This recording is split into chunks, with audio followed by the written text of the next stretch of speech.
going to do a presentation on the history of the lake, and I would like you to welcome Nova Corbett.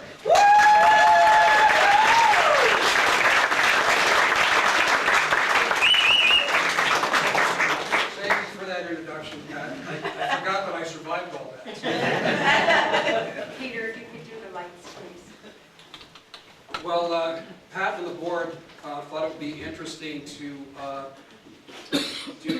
identify some properties along the lake and give a quick history of those properties. Now, obviously, every property on the lake has its own unique history to it. We don't have enough time to cover all the properties, so we narrowed it down to 7 topics, and the objective is to give you a little bit different perspective of the shoreline the next time you're out kayaking or canoeing or trolling along the lake. Just so long as we're all on the same page here, here's a map of our beautiful lake. For newcomers, here's Colby Point, Twin Lake Villa, Buckland Beach. We're going to start right here at number 1, talk about Camp Sunapee for boys. From there we'll head over to Stanley Point, then Little Sunapee Associates, up and over to Colbytown Camp, and over back east, Colby Point, Buckland Beach, and then Steve will give a quick history of this association. Unfortunately, we can't take any questions during the presentation. If you have any questions, we'll be happy to answer them after the meeting. So we'll start right here with number 1, Camp Sunapee for boys. Camp Sunapee was in operation for 55 years, from 1926 to 1981. And during those 55 years, there were 5 different owners of the camp. And for those who don't remember, the camp was situated here in this shaded area where today we refer to it as South Cove. Now, when the camp first opened, there was a quarter mile of shoreline with 35 acres. By the time it closed in 1981, it had grown to 55 acres with about a half a mile of shoreline. This part of the property was known as the upper fields. That's where the soccer fields were, baseball fields, tennis courts. There was a boathouse that right inside that little knob there. There were sleeping cabins that dotted the cove and also extended into the wooded area. Of course, there was a mess hall, there was an infirmary, there was even an outdoor chapel called Chapel in the Birches. This is Charlie Mazer, affectionately known as Uncle Charlie. He founded the camp in 1926 and operated it for the first 19 years. Uncle Charlie was born in 1876. He attended Yale University, and his profession was a coach. He chose coaching as a profession.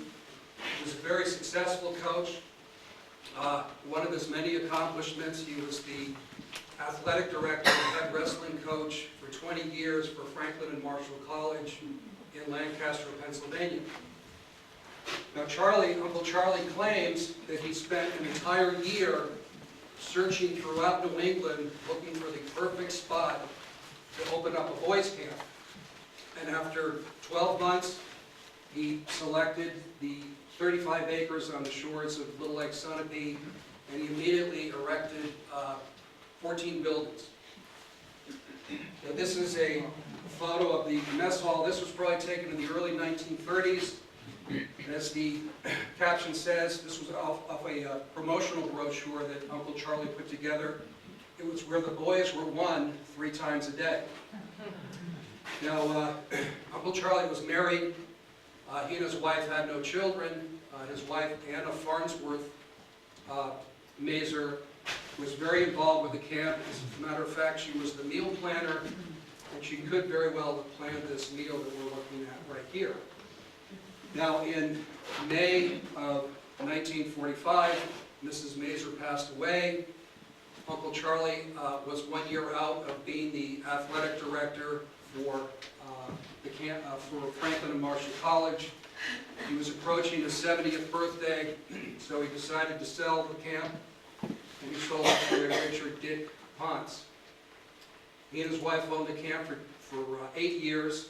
Dick Ponce, he was a professional youth and camp counselor for the YMCA. His wife, Catherine, was a registered nurse, and she was also very involved with the Red Cross. So here are pictures of campers in front of their cabins. You notice that Ponce called these lodges. I guess he thought it would give it a more upscale image if he called them lodges instead. And the lodges were named after folk heroes: Johnny Weissmuller, Jim Thorpe, Ken Carson was another one, Robin Hood Lodge.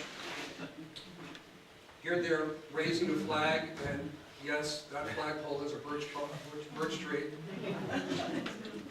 This is a picture of the chapel in the birches, and yes, the cross is birchwood. Now, the tuition during the Ponce era, around 1950, a camper could attend the camp for 8 weeks for a cost of $400. In today's dollars, that's about $4,000. Ponce also had a rule at the camp. Every week, every camper had to write a letter home to their family. Now, I don't know if he allowed cell phones. I'm going to have to... Now, Ponce then sold to these two gentlemen, Perry Tyson and John Mattis. They owned the camp for 1 year. Kind of unusual to make that kind of investment and just operate the camp for 1 year. I don't know if they had a falling out or if they just decided that they did not want to be in the camp business anymore. But they went on to sell the camp to John Bateman. Bateman was also a coach. He was the head coach at Rutgers University from 1960 to 1972. And during his tenure, it was certainly a family affair. His wife Anita and 3 boys, Jack, Scott, and Bruce, helped with the operation of the camp. And if you recall the powerboat, this was Scott Bateman. You could always see him driving the skiers around the lake. And then the 5th and final owners of the camp, Tony and Betty Shays. Tony was a teacher and a coach at a private school in Connecticut. He was a big personality guy, big idea guy, and he did a lot to expand the camp and the enrollment while he owned the camp. When Uncle Charlie first opened the camp, there were about 35 campers there. Tony Shays, there were about 250 campers, counselors, and administrative staff when he owned the camp. Now, this gives a good progression of the cabins. This is from the Charlie Mazer era, and he called these of log cabin and rustic design, which they were. And I don't know exactly when they changed the design of the cabins. I think it was during the Bateman era. But this cabin sat right on the cove, right on the shoreline. Here's a shot of the interior of the cabins. The cabins slept 7, usually 5 campers and 2 counselors per cabin. Very well built, beautiful fieldstone fireplaces. And then Tony Shays, the big idea guy, he brought these 12-sided yurts as sleeping cabins. Now, when everybody thinks of the camp, they usually think of the boathouse. And again, the boathouse sat right inside that little mound, sort of guarding the cove there. There's another shot of it. This was a cabin until Tony Shays converted it to his private office. And you get an idea of the beach area. And there you see the water slide. The boathouse always had a water slide. Now, even though they called this a boathouse, they didn't actually store boats in the boathouse. The second floor, I believe, from day 1 until the camp closed, was a woodworking shop. And the first floor, when Tony Shays converted it to a scuba hut. So here you see a shot of the woodworking shop up top. They got the shutters open. Nice view across the lake to Springfield. Here's a shot of the scuba hut. And then you see the camper entering the shark-infested waters. Now, this is a great shot. This probably was taken around 1930. This is the original boathouse of log cabin and rustic design, kind of a rickety design as well. See the slide? We still have the slide there. You look at these diving platforms. you go to the cove today, you look down at the water, you can see these underwater cribs. If you kayak over there, and those were probably supporting these two diving platforms. These photos give you an idea of the cove.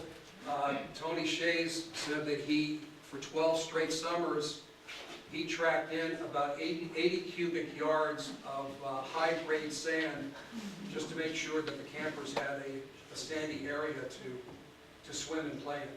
Did he get approval from the state of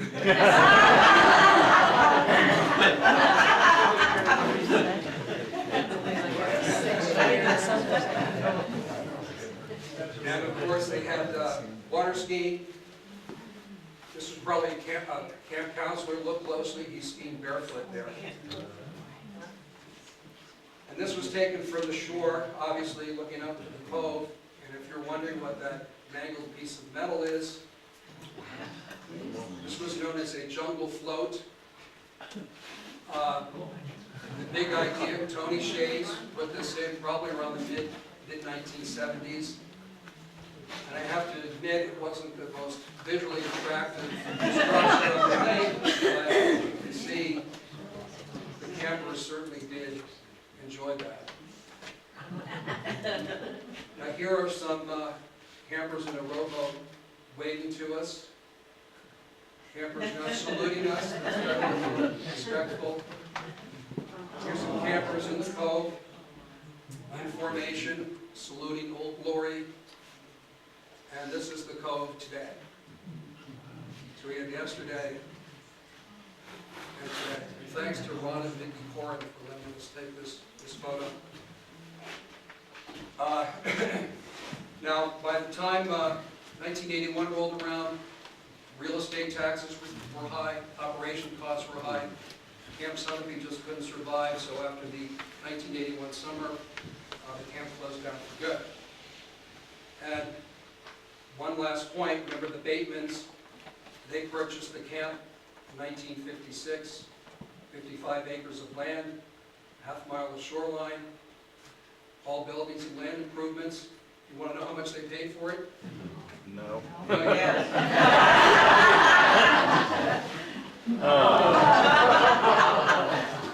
Now, in today's dollars, in fairness, 1.4 million. Who wouldn't take that deal? Right. And now we move to the second spot on lake, the Peach Den. I didn't know I was going to be in charge of one of these devices.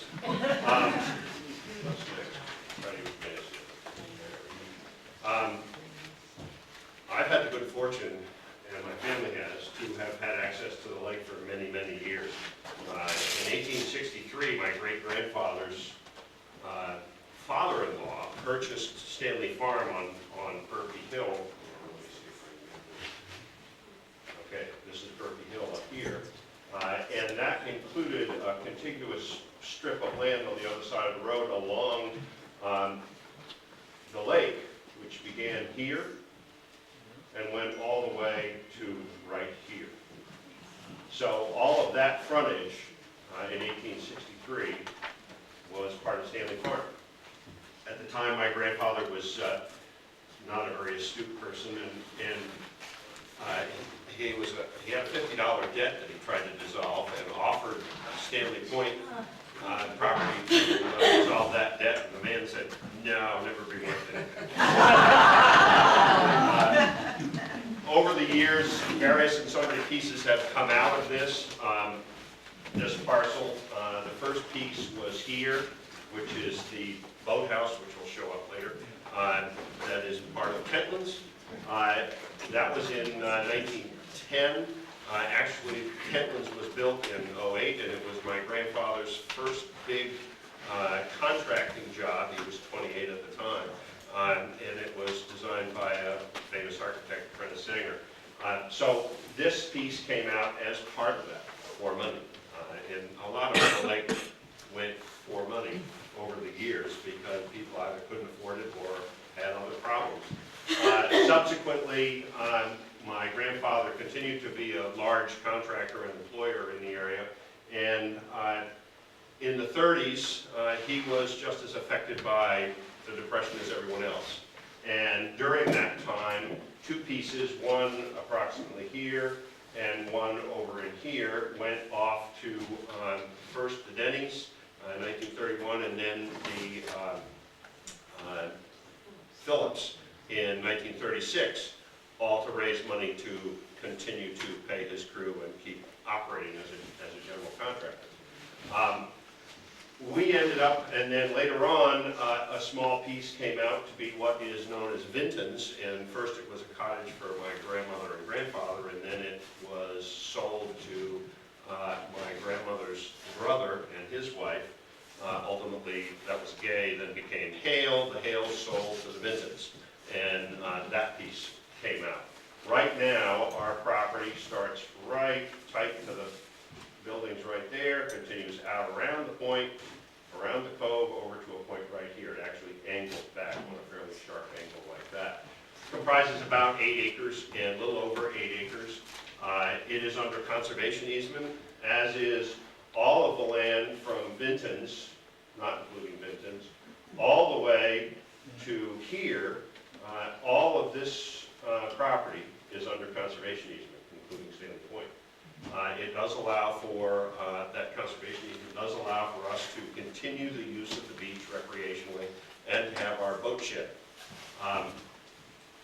By being under conservation easement, it allows all of these properties to be valued at considerably less than market value, which also, being under conservation easement, allows them to be in current use, which is why a lot of these properties still exist as undeveloped property and can be afforded from a tax standpoint by their owners because the value is so low as a result of those conditions.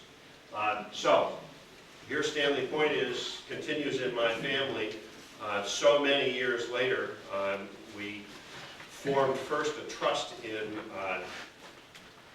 some of this rule. Let's see what we've got. 1863, 2010, that was that boathouse, where that boathouse is. Then we sold the parcel to Horace and Emma, that was Vinton's. Then to Denny's, then to Phillips, and in 1930s we built a bathhouse. We also on the farm operated a summer boarding house, and this was in hard times to generate some revenue. In addition, for $2.50, I think it was a season, you got a key to the bathhouse down on the lake.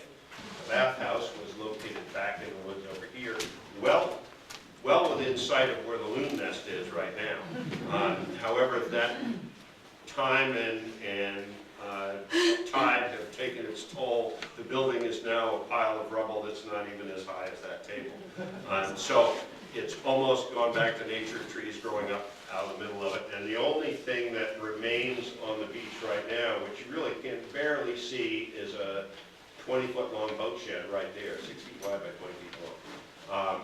Technically, we would not be allowed to build anything there today because it's 80 feet from this shore to the shore on the other side, and you need 50 feet of setback, so it wouldn't work today.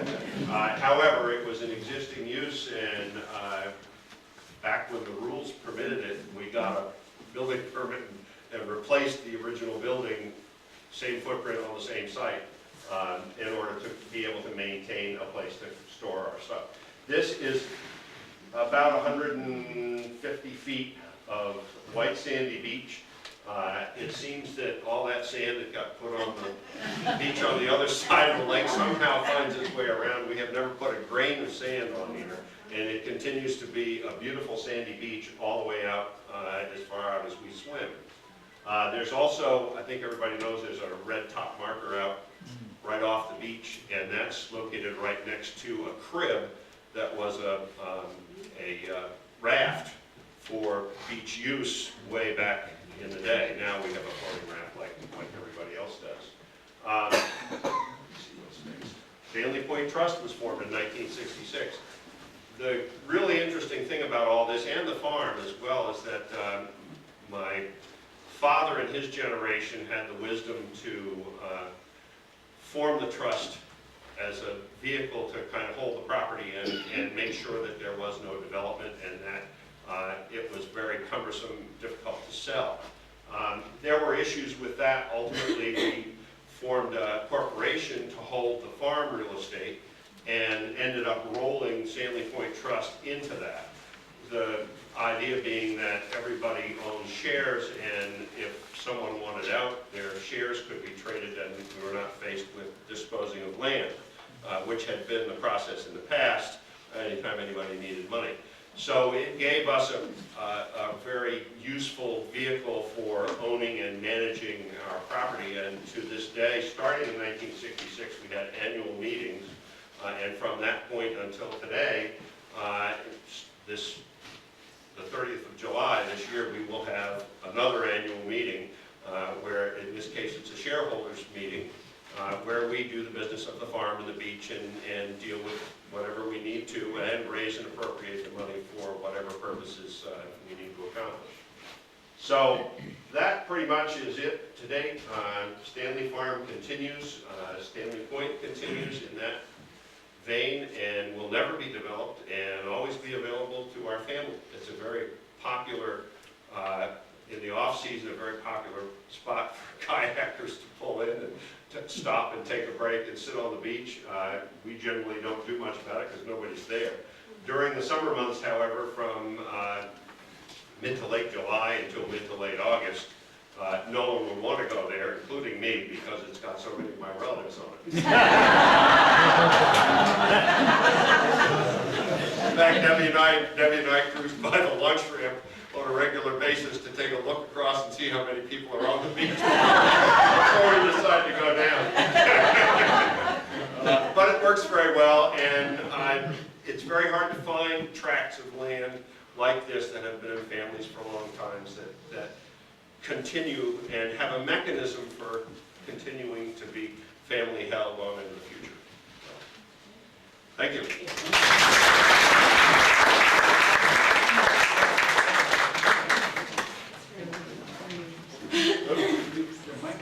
Oh, balloon nest. Well, we talked about that. There's the balloon nest. There's the balloon. Peter, could you stand to the side so that people can see you?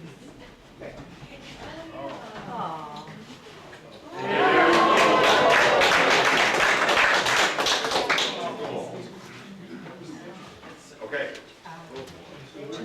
Dave Bowen. That advances right there, the arrow. Okay, and then that's the pointer.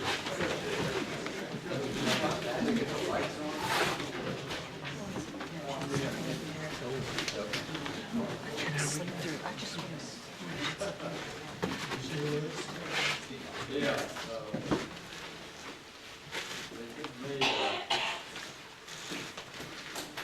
You've heard the good stuff, now Dave Bowen comes up. Little Sunapee Associates was formed in 1958 by families who owned the property along Little Lake Sunapee from the boat landing around to Woody Point. The purpose and incentive was to stop to create a formal organization to purchase the property that is now known as the Little Sunapee Associates Forest. They wanted to buy it to prevent the development of these acreages. There were rumors that plans were underway to sell building lots on the property and to have a common area on the lake where they would even have a tennis court.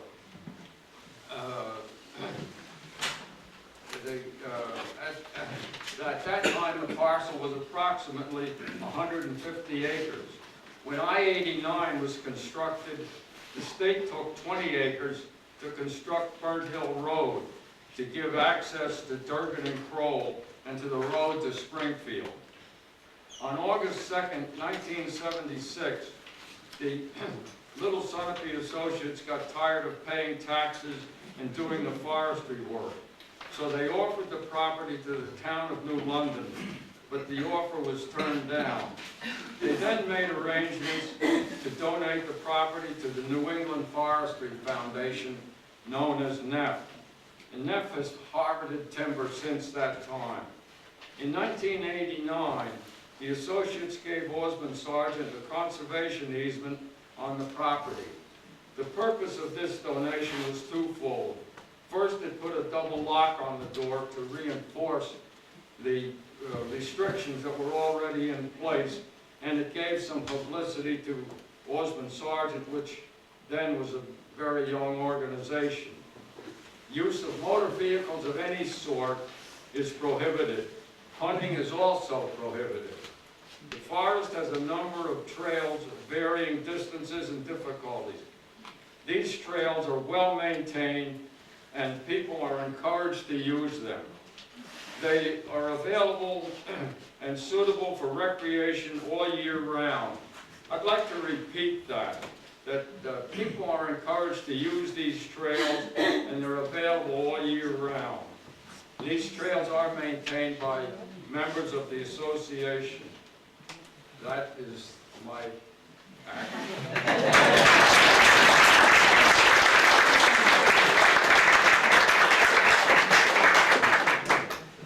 Well, it's a hard act to follow, Dave. I'm talking about Colbytown Camp, which existed from 1940 to 1989. This camp, oh, I gotta do my thing here, right?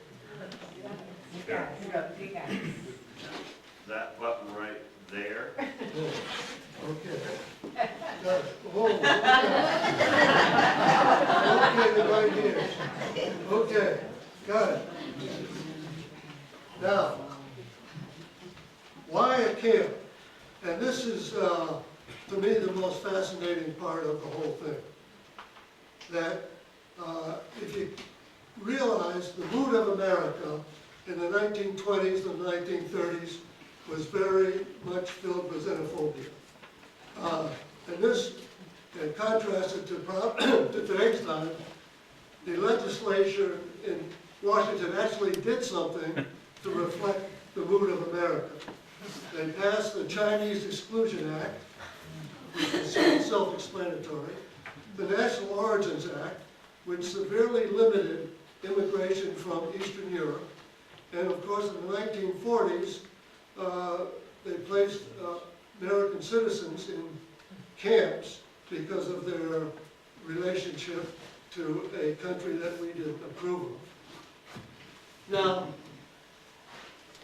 understanding that, there was a religion class at Colby Junior College that thought that this wasn't the right way to go about things. That racism and intolerance were learned behavior. And if they could be learned, then can't we learn tolerance as well? So they came up with the idea of setting up a month camp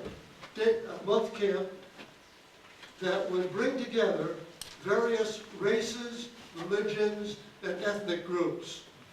Young girls who could perhaps learn that there's a certain commonality in humanness and that we can all get along together. Now, this sounds very revolutionary. Remember, this is 1940. So this was the instrument behind the camp.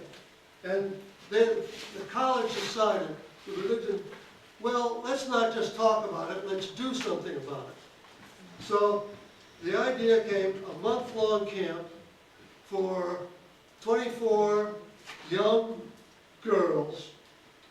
And the next question was, of course, where in the world are we going to have the camp? Fortunately, Colby Junior Athletic Association had a lodge and a piece of land on Little Lake Sunapee. And where else could you better have a camp than Little Lake Sunapee? So they decided that they would use this property, which was originally given to the college by the Colby family. And the land, this is a quotation of the gift, the land is a wonderful woodland haven where students might let out a little slack in their busy student life, where an easy chat before a broad